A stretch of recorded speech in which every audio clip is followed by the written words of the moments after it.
Olá a todos, sejam todos muito bem-vindos ao meu canal. Eu sou o professor Samuel Marques e estamos iniciando mais um Plantão Polícia Civil do Estado do Ceará. Antes de começarmos a analisar as questões, eu quero pedir a você que deixe seu like nesse vídeo, compartilhe com seus amigos, pois estamos todas as quartas-feiras aqui neste canal com aulas gratuitas dedicadas ao concurso da Polícia Civil, além de outras programações em outros dias que você pode conferir lá no meu Instagram, @profsamuelmarques, que eu sempre posto a agenda da semana. No mais, vamos resolver aqui questões da banca IDECAN sobre o conteúdo programático do edital do concurso da Polícia Civil do Estado do Ceará. Sem perder mais tempo, vem aqui comigo, por favor, tá? Então, Plantão Polícia Civil, Direito Constitucional comigo, professor Samuel Marques, e olha aí a nossa primeira questão. Essa questão de auditor de controle interno da banca IDECAN da Câmara Municipal de Serra. Beleza.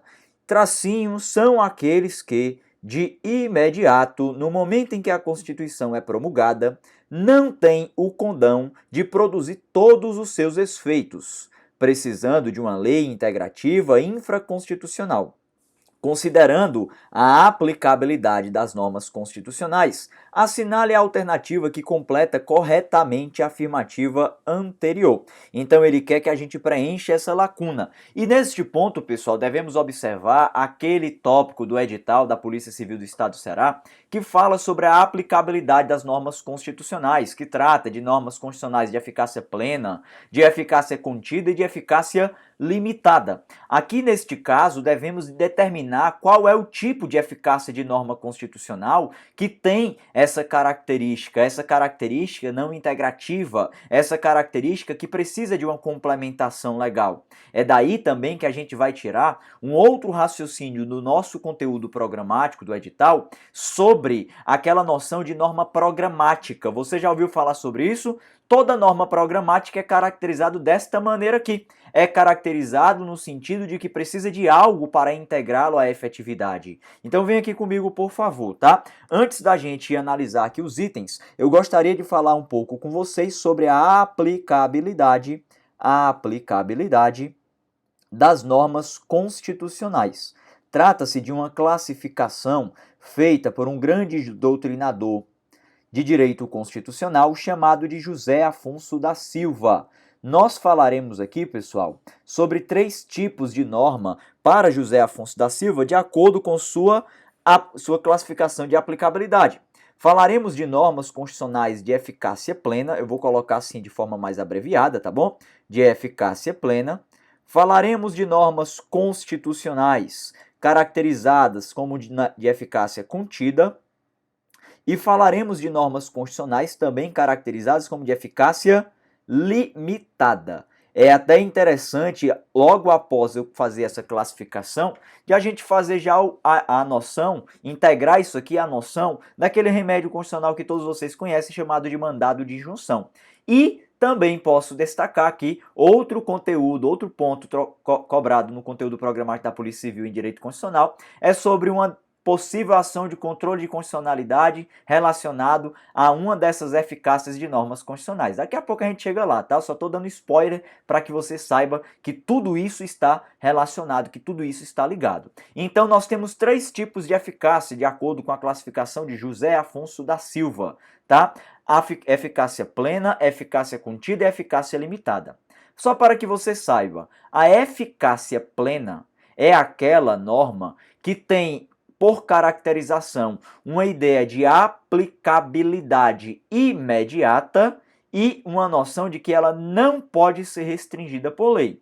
O que é que significa a palavra aplicabilidade? Aplicabilidade é a possibilidade de aplicação. Então eu estou dizendo que a norma constitucional de eficácia plena ela tem uma possibilidade de aplicação imediata. Isso significa que se eu precisar que o direito já seja aplicado, ele já pode? Sim, pois a possibilidade é imediata. E além disso, ele não pode ser restringido por lei. Então essas são as características que nós devemos entender a partir da noção de eficácia plena. A aplicabilidade, eu vou colocar dessa maneira, tá? Abreviado mesmo, é imediata. Beleza! Além da aplicabilidade ser imediata, ela não pode ser restringida por lei. Restringida, colocar também aqui de forma abreviada, por lei. Beleza? Essas são as características das normas constitucionais de eficácia plena. É toda aquela norma que já pode surtir efeito no mundo prático jurídico, pois ela não precisa de nada, e, além disso, ela não pode ser restringida por lei. Essa é a noção que a nossa Constituição Federal vai estabelecer para os direitos constitucionais de eficácia plena, tá bom? Mas também temos os direitos constitucionais de eficácia contida. E olha bem esse termo, tá? Contida por quê? Porque ele pode ser contido. É um direito que pode ser contido, mas sabe por quem? Pela lei.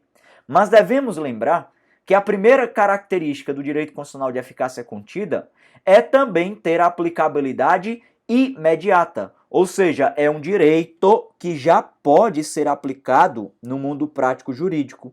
É um direito cuja aplicabilidade dele já é posta, é imediata. Ninguém questiona se ele pode ou não ser aplicado, porque você já sabe que ele pode ser aplicado. Porém, a diferença para a eficácia plena é que, nesse caso, ele pode ser restringido por lei. Pode ser restringido por lei. A diferença entre a eficácia plena e a eficácia contida é exatamente essa possibilidade. E o nome nos é sugestivo, pessoal. Contido porque é um direito que pode ser aplicado a todos, porém a lei contém a sua aplicação. A lei diminui, a lei restringe a sua aplicação. Um grande exemplo sobre isso, muito frequente em prova, é a disposição do artigo 5º, inciso 13, que fala da liberdade profissional. É livre o exercício de qualquer trabalho, ofício ou profissão, vírgula, atendidas as qualificações profissionais que a lei estabelecer. Perceba, a lei restringe essa liberdade.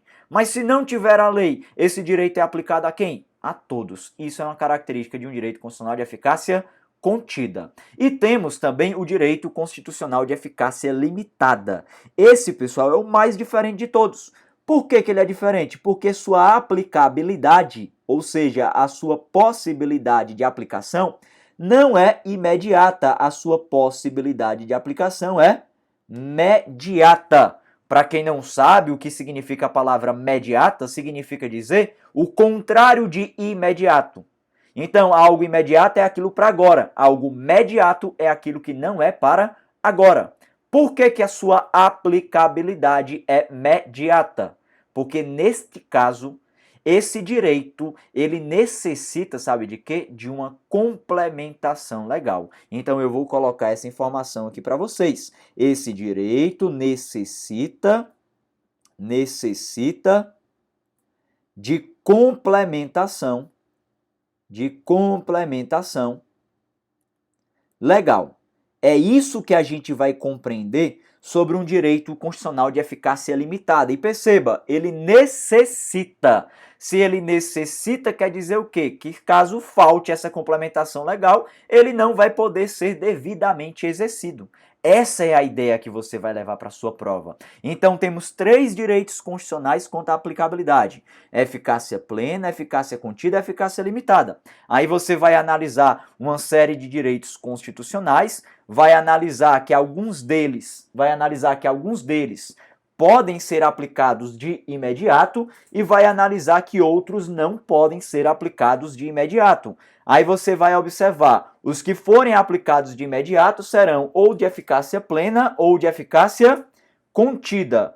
Os que não podem ser aplicados de imediato, você vai entender que esse direito constitucional, ele não é de eficácia plena nem contida, e sim vai ser de eficácia limitada. E a ideia de ser de eficácia limitada quer dizer que ele precisa de uma complementação legal para poder surtir efeito. Essa é a noção que nós devemos levar para a nossa prova, tá bom?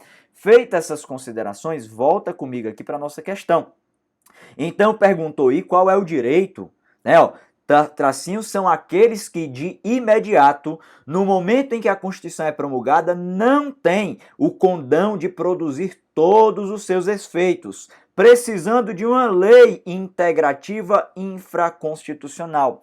Que tipo de direito é esse quanto à aplicabilidade, pessoal? Nós estamos diante do direito constitucional de eficácia limitada. Por quê? Porque a eficácia limitada é o único direito constitucional, né, a única eficácia que necessita de complementação legal. Por isso, você vai marcar o nosso item D como o gabarito da nossa primeira questão. Inclusive, só para você entender, tá? Ó, o direito constitucional de eficácia limitada é um direito constitucional interessante, pois ele vai ser objeto de duas ações que estão no seu conteúdo programático. Primeiro, falando de remédio constitucional, nós temos um remédio que tem a finalidade de questionar toda falta de norma regulamentadora, ou seja, a falta de uma lei que prejudica um direito constitucional. Se você observar aqui, dentre esses três direitos aqui, dentre essas três eficácias, qual é a única que pode ser prejudicada pela falta de lei? É a limitada, uma vez que se necessita e falta, esse direito vai ser prejudicado. Então eu posso dizer para vocês que o direito constitucional de eficácia limitada, ele é objeto do MI, do mandado de injunção. Mas, além disso, pessoal, existe uma outra ação constitucional que está prevista no seu conteúdo programático, lá no tópico referente ao controle de constitucionalidade, que é a famosa ação direta de inconstitucionalidade por omissão, também conhecida por ADO. O mandado de injunção, ele visa questionar a falta de norma regulamentadora, mas devemos lembrar que o mandado de injunção é uma ação do controle difuso de constitucionalidade, que pode ser exercido por qualquer órgão do Poder Judiciário ou juiz, né?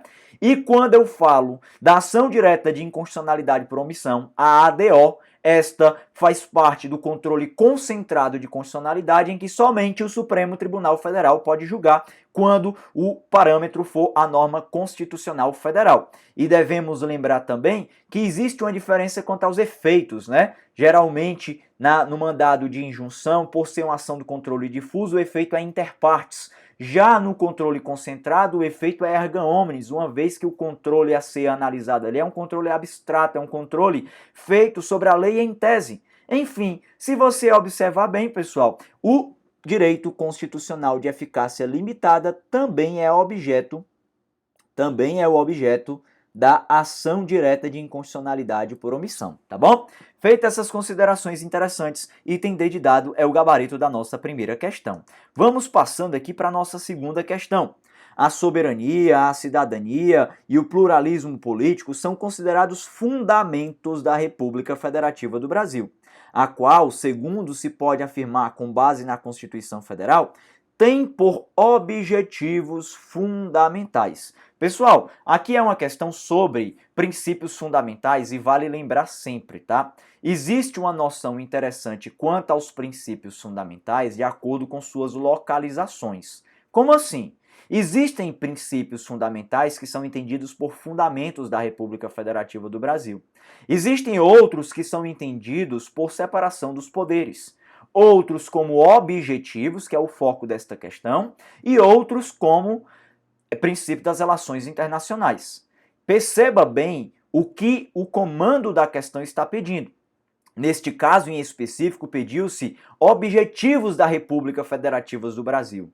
Então eu devo observar qual artigo dentre os princípios fundamentais que estão do artigo 1º ao 4º. Eu devo observar o artigo 3º, tá bom? Ó, objetivos, você sempre deve observar o artigo 3º da nossa Constituição Federal.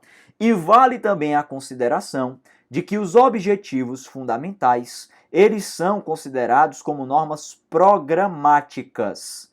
Ah, professor, e o que é norma programática? Eu vi que está lá no conteúdo do concurso da Polícia Civil do Estado do Ceará. O que é uma norma programática? Norma programática é aquela que não tem o condão de ser aplicada de imediato, ser efetivada de imediato. Ela já foi feita para ser efetivada num futuro próximo ou num futuro indefinido. Norma programática, esse termo vem de programação. Quando você se programa para algo, este algo não é para agora, é para um futuro, não é isso? Então, os objetivos, eles correspondem a essa condição. E só para você lembrar, os objetivos estão lá no artigo 3º, e quais são eles? Construir uma sociedade livre, justa e solidária, garantir o desenvolvimento nacional, erradicar a pobreza e a marginalização e reduzir as desigualdades sociais e regionais. Não é isso? Promover o bem de todos sem preconceitos de origem, raça, sexo, cor, idade ou quaisquer outras formas de discriminação. Esses são os objetivos e a gente pode lembrar dos objetivos pelo bizu do famoso CONGA-ER-PRO. CONGA-ER-PRO. Só para você entender, pessoal, esse bizu, CON de construir, GA de garantir, ER de erradicar, RE de reduzir e PRO de promover. Uma vez que todos os princípios objetivos fundamentais estão flexionados em verbos no infinitivo com essas iniciais. Então, às vezes, ajuda esse bizu para você lembrar se aquilo é ou não objetivo da República Federativa do Brasil, tá? Mas vem aqui comigo. Construir uma sociedade livre, justa e solidária é o objetivo da República Federativa do Brasil? Sim. 2. Garantir a independência nacional. Pessoal, não é garantir a independência nacional, tá? Independência nacional, isso aqui está lá no artigo 4º, quando a gente se refere aos princípios das relações internacionais. E você pode entender, olha, se os objetivos são normas programáticas, aquilo que são voltados para o futuro, garantir independência nacional precisa de um futuro para isso? Precisa não, já é uma condição nossa, já é uma condição existente, isso não é objetivo. Independência nacional já é uma realidade que deve ser promovida, deve ser garantida nas relações internacionais, de acordo com a disposição lá do artigo 4º, inciso 1 da nossa Constituição Federal, tá bom? Então isso aqui tá fora. Olha o 3 aqui, ó, erradicar a pobreza, beleza, e promover a defesa da paz. Defesa da paz, pessoal, também está lá no artigo 4º, inciso 6 da nossa Constituição Federal. Isso aqui está fora, não é objetivo da República Federativa do Brasil. Então, se você observar, a primeira afirmativa é, segunda afirmativa não, terceira afirmativa não. Então, qual é o item que nós devemos marcar como o correto? Olha, somente o item 1 está correto, pode marcar o item A, é o gabarito da nossa segunda questão. Passe então comigo, por favor, para a nossa terceira questão, essa sobre a organização do Estado. Olha lá, o município reger-se-á por lei orgânica, votada em 2 turnos com interstício mínimo de tracinho dias e aprovada por tracinho dos membros da Câmara Municipal, que a promulgará atendidos os princípios estabelecidos na Constituição do respectivo Estado e os seguintes preceitos. Assinale a alternativa que completa correta e sequencialmente a afirmativa anterior. Beleza, pessoal, aqui está querendo saber sobre uma disposição literal. Mas além dessa disposição literal, vale a pena sempre lembrar do procedimento para a criação de leis orgânicas, tá? E quando eu falo aqui de leis orgânicas, eu estou me referindo ao quê? A norma organizatória, tanto dos municípios como do Distrito Federal. Sabemos que a União é organizada pela Constituição Federal, os estados por suas constituições estaduais e os municípios e o Distrito Federal por suas leis orgânicas. Lei orgânica é o termo é o nome da norma organizatória desses entes federativos, tá bom? E é o seguinte, para você lembrar de forma fácil, lei orgânica é criada por meio do chamado DDD. Olha a dica, tá? Ó, DDD, eu vou colocar aqui para vocês. Leis orgânicas. Logicamente, quando eu falo de leis orgânicas aqui, eu não estou só me referindo à do município, tá bom? As leis orgânicas, esse procedimento é o mesmo, tanto para os municípios como para o Distrito Federal. Beleza, eu disse para vocês da dica do DDD. Por que eu disse DDD, tá? É só para você lembrar, pessoal, só para você lembrar qual é o procedimento. Olha, as leis orgânicas devem ser aprovadas em 2 turnos. Aí está o primeiro D. As leis orgânicas devem ser aprovadas, pessoal, em 2 turnos em interstício mínimo de 10 dias. 10 dias de interstício. Colocar aqui para vocês, tá? Beleza. Além de 10 dias de interstício, a gente também deve entender que ela deve ser aprovada por quantos votos? Por 2/3 dos votos dos respectivos membros da Casa Legislativa.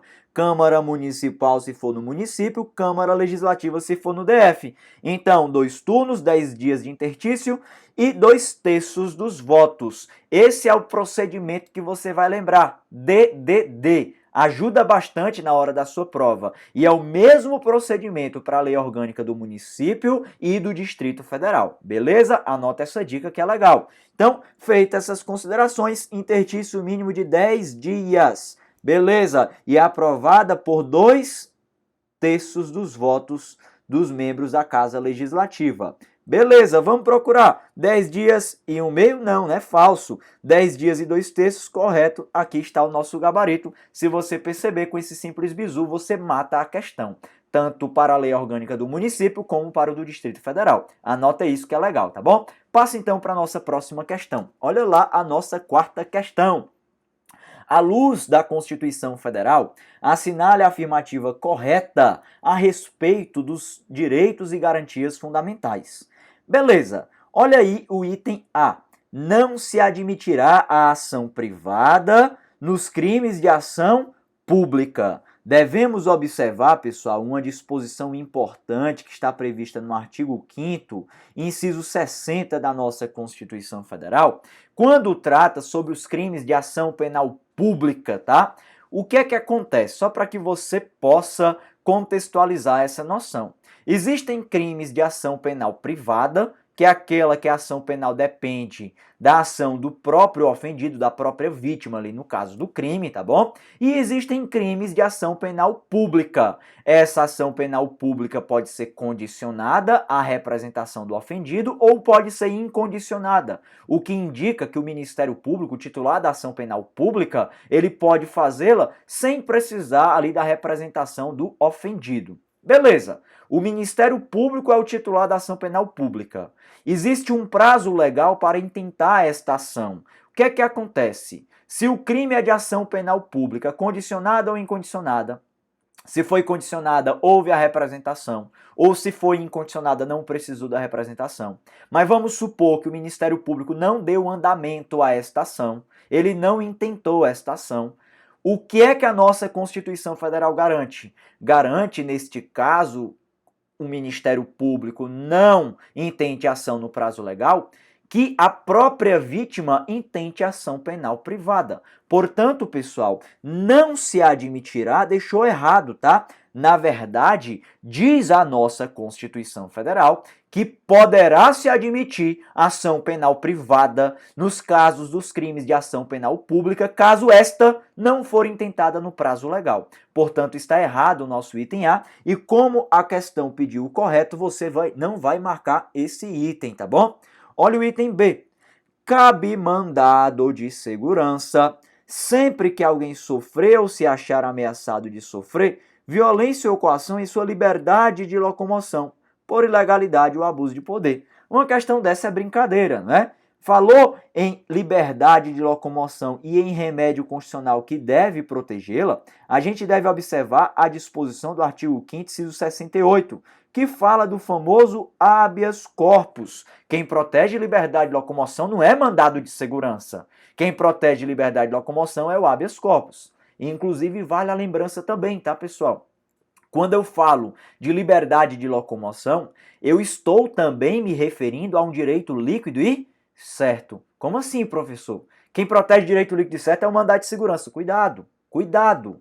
O mandado de segurança protege direito líquido e certo, mas não todos. Ele só protege aqueles que não forem do habeas corpus ou do habeas data. O que é direito líquido e certo? Trata-se de direito que não precisa de comprovação para seu exercício. Direito líquido e certo é aquele em que você não precisa comprovar nada para poder exercê-lo. Isso é direito líquido e certo, é aquele direito que tem provas pré-constituídas. Você não vai ter uma fase probatória, não tem aquela chamada dilação probatória, pois os direitos já estão pré-constituidamente provados. É assim que a gente entende, tá?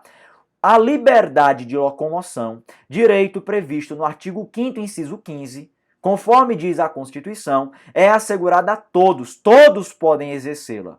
Se todos podem exercê-la, eu preciso comprovar alguma coisa para poder exercê-la? Não. Portanto, eu estou dizendo a você que liberdade de locomoção é um direito líquido e certo. Mas o remédio que a protege é o habeas corpus e não o mandado de segurança. Falso item B de bola, né?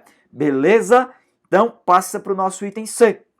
Conceder-se-á mandado de injunção sempre que a falta de norma regulamentadora torne inviável o exercício dos direitos e liberdades constitucionais e das prerrogativas inerentes à nacionalidade, à soberania e à cidadania. Pessoal, isso aqui está correto. Isso aqui está de acordo com a disposição literal do artigo 5º, inciso 71, que fala sobre o mandado de injunção.